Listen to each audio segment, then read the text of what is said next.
what's up? I'm Coach Amy, and today I thought I'd do something a little bit different and actually take you through a full workout. In fact, I think for the next few weeks, I'm gonna be posting what's called Workout of the Week.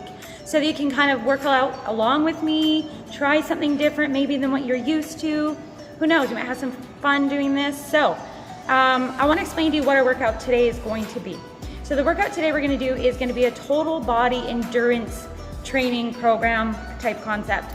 This is one of my favorite ways to train because honestly, a lot of my clients come in with the goal to lose weight, and usually that includes building their endurance and helping them burn a max amount of calories while they're here. So that's what this workout is about.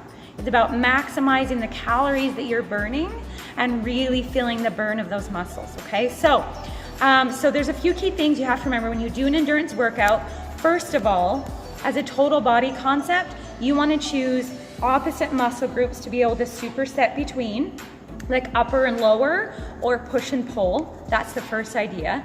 The second thing you want to know is you want to be able to never sit and just wait it through.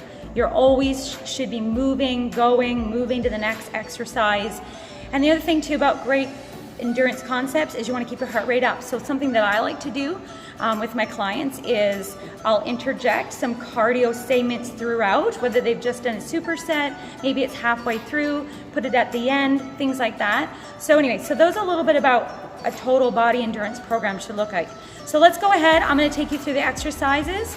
And just one last note about endurance.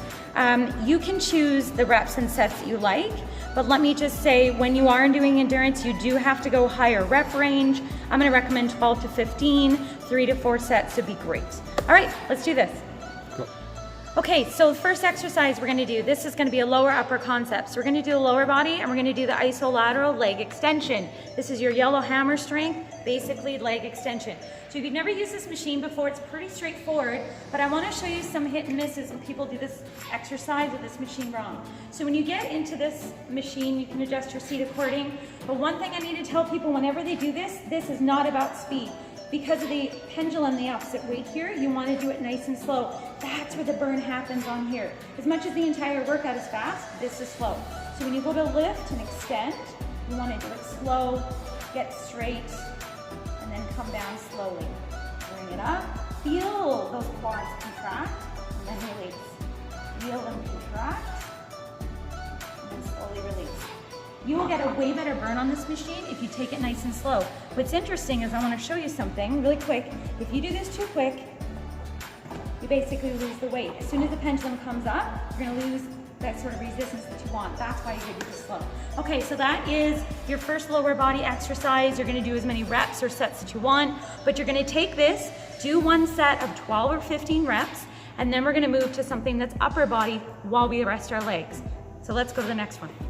Okay, so now you're going to superset that with the decline press. So great thing about decline press is we're going to build that part of that chest that we tend to miss and we want to build.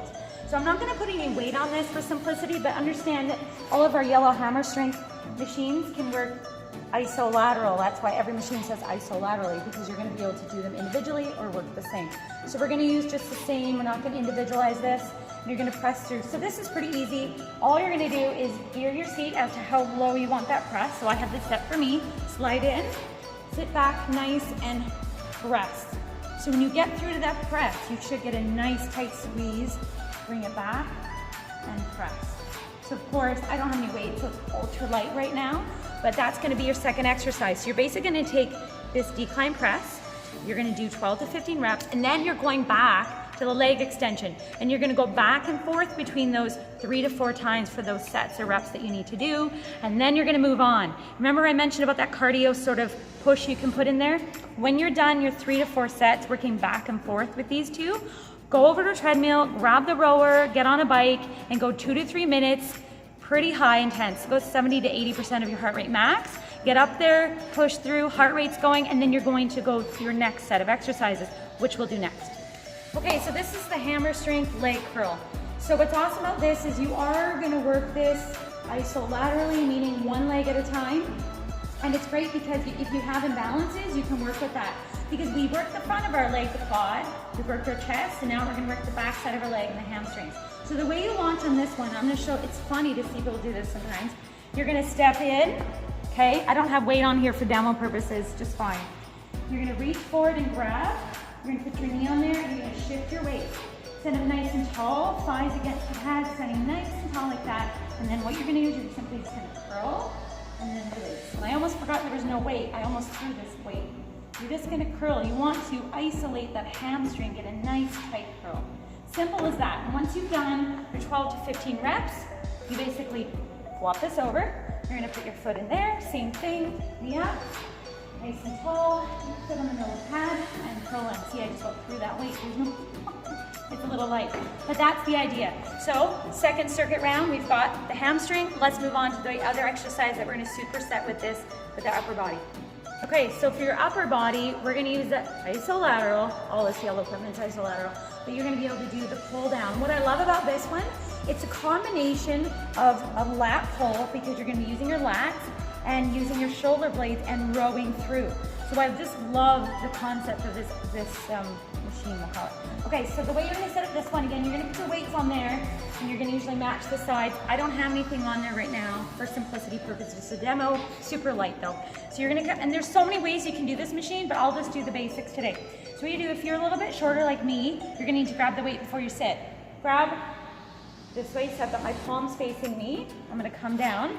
If it's heavy, go ahead and knock the lock right here. It'll lock you in. If it's not heavy, if it's not enough weight to lift you up, you don't need it. So from here, keep your shoulders nice and tight. We're gonna go, and we're gonna pull. Now you wanna feel that sort of contraction in your shoulder blades, and then you're gonna release.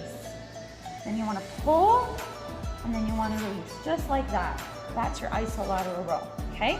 So there it is. So that's gonna be your superset with your hamstrings, then you're gonna throw the back together. So now we've done quads, we've done chest, hamstring, now we've got some back. Let's move on.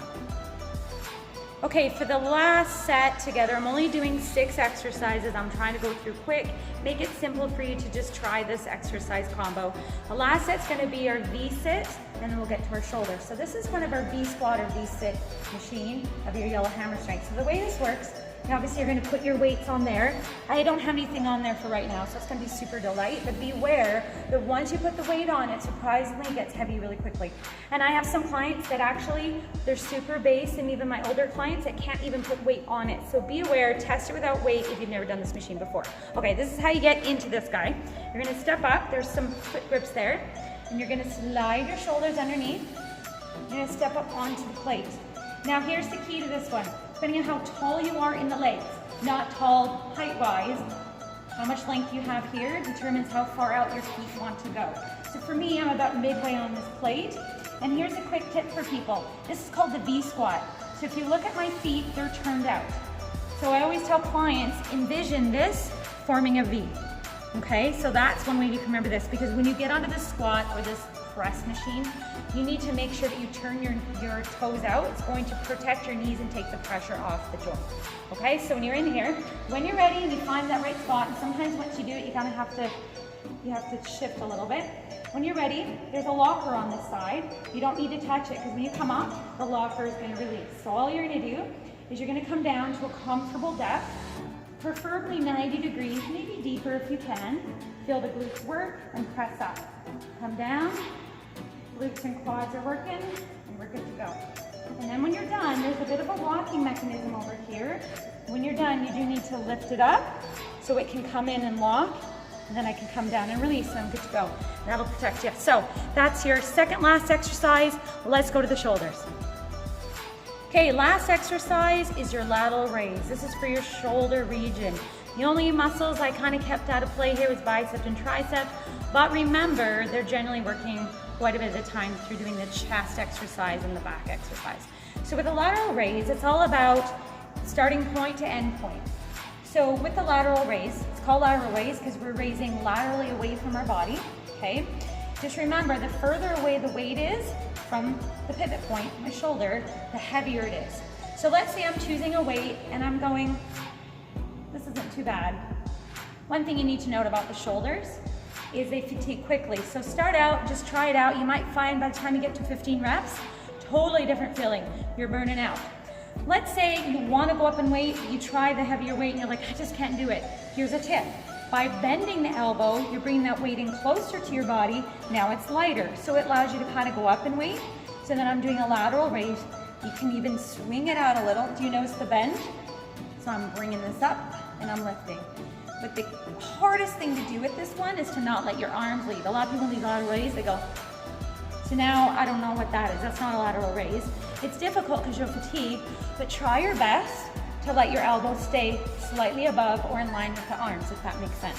So there's a bent lateral raise or a straight lateral raise. Okay, so you're gonna do 12 to 15 of those. That burns the shoulders. I only got 7.5. I don't know what that says right there. But you will get tired quickly on that one. So once you've done all that upper, lower, upper, lower, upper, lower, maybe threw in some cardio, when you're finished, it's a great time to throw in core and then finish off with your last cardio round if you'd like. It is a burner. You should be able to complete this exercise. Well, I only give you 6 exercises. I'd probably add one more, maybe one more grouping if you like. Either way, you should be able to do this in about 45, 50 minutes. But you will feel done in 45 or 50 minutes, especially if you pick the right weights. So give it a try, maybe comment, let me know how it went, and also if there's a certain workout you would like, maybe a certain exercise that you'd like to see how it's done, let me know, comment, send a message, and we'll get that for you. Take care, everybody. Have a great day. Bye.